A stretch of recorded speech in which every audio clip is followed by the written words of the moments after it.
My job is to record what happens in the chamber. That is all. I sit at the lower table below the ranked tiers, and I write what I hear and what I see, and I do not add to it. The Voreth deliberation chamber has been producing official records for 230 years, and in all that time, the scribes have been chosen for one quality above any other. We do not editorialize. I want to be clear about that before I tell you what I wrote. The session opened at the third bell.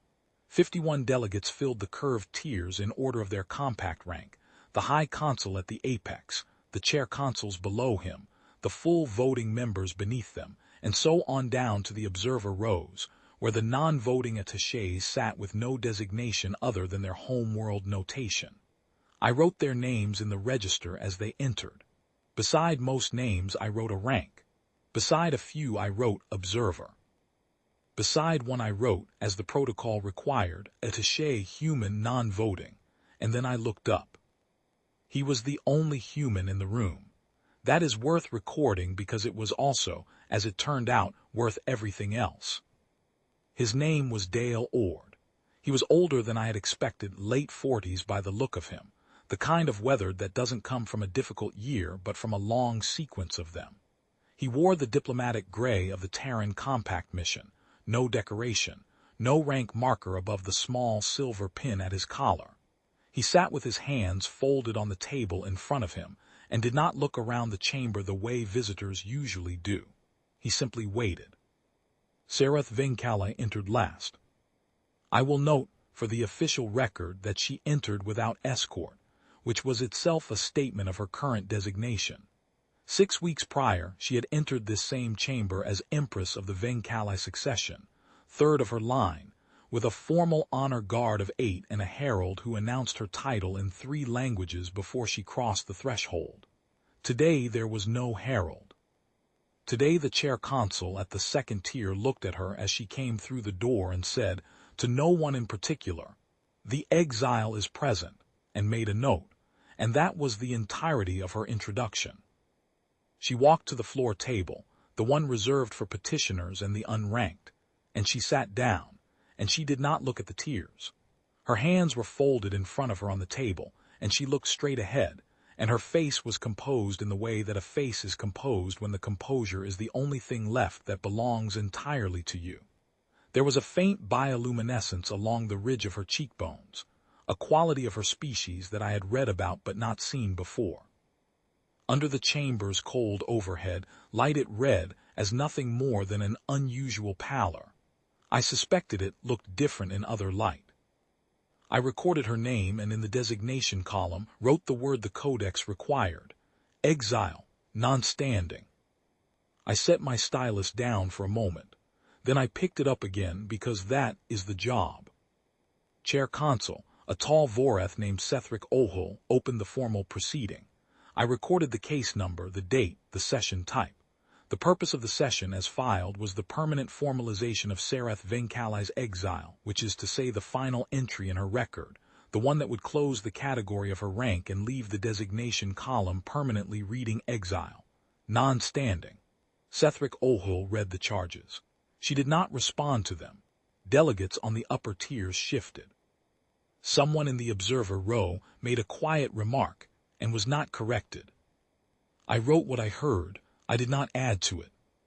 Sethric Ohul moved to the formal declaration. He had the document in front of him. He was about to read the opening clause. I could see him draw breath when Dale Ord stood up. He did not raise his hand. He did not call out. He simply stood quietly, the way a man stands when he has made a decision and is no longer in any hurry. The chair consul paused. The chamber is configured so that any person at the floor tables is technically visible from all tiers, but in practice, the observer row is never looked at directly. Sethric Ohul looked at him now. Attaché, Sethric Ohul said. There was a particular quality to the way he said it, not hostile exactly, but precise. The word contained the full weight of the designation. Observer, non-voting, without standing. You may not speak here. Dale Ord reached into the document case he had set beside his chair and placed a single folio on the table in front of him. He did not wave it or hold it up. He placed it flat, with both hands, the way you set down something you have carried a long way and are glad, finally, to put somewhere solid. Then he straightened and looked at the chair console. His expression had not changed since he sat down. If anything, it had become quieter. "I am placing a formal intervention into the record," he said. "Under Compact Article 11, observer status grants the right of intervention when the matter before the chamber concerns a designation that was conferred, in part, by the word of a non-member signatory. The Venkali succession's original charter of recognition was co-signed by the Terran Compact mission 31 years ago." He paused. "I am the mission." There was a silence in the chamber that I can only describe as a kind of recalibration. The sound of 51 ranked delegates updating some internal register. Sethric Ohul said slowly, "That charter has not been the basis of the current." "The charter," Dale Ord said, "is the basis of her standing in this chamber's own founding ledger. If you strike her title today without the co-signatory's acknowledgement, the permanent record will contain an error. I am here to prevent the error." I was still writing. My hand had not stopped. Sarath Venkali turned and looked at him. "I want to be precise about what I saw, because it is the only moment in this record that required me to stop and consider how to write it." She turned and looked at him, and the expression on her face was not gratitude in the way I would have described gratitude before that moment. It was something more careful than that. It was the look of a person encountering a fact that their experience has not prepared them for, the slow processing of an event that does not fit the category of events they have learned to expect. Her amber eyes were steady. She did not look away from him. He did not look at her while he spoke. He kept his eyes on Sethric Ohul, calm, unreadable, as if the outcome had already been decided, and the speaking was simply the formality that the record required. The chamber debated for 22 minutes. I wrote it all. At the end of 22 minutes, Sethric Ohul ruled that the intervention was procedurally valid, that the formalization would be suspended pending review of the co-signatory records, and that Sarath Venkali's designation would remain, in the interim, as it was at the time of the original charter recognition. I looked at the designation column of her entry. I had written exile, non-standing. I drew a single line through it. Then I looked at the codex, the full compact codex of ranks and designations, 230 years of categories, looking for the word that applied now. Not empress, that was under review. Not petitioner, she had not petitioned. Not claimant, not reinstated.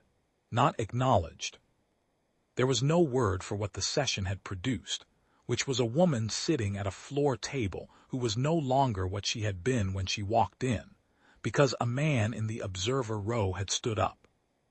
I closed the codex. I wrote in the designation column in letters that I made as clean as I could, "See attached intervention. Status, contested. Record, incomplete pending review." Then below that, in the notes column where scribes are permitted a single line of observational context, I wrote the only sentence I have ever added to an official Voreth record that was not strictly a record of what was said aloud. I wrote, "The attaché had no rank in this chamber. He used the only one that mattered." I set down the stylus. Across the floor table, Sarath Venkali was still looking at Dale Ord. He had sat back down. He had folded his hands on the table again. He was waiting still, unhurried, the way he had been waiting when I first wrote his name in the register, as if he had known from the beginning what category he was, even when the codex did not. That is what I saw. That is what I wrote.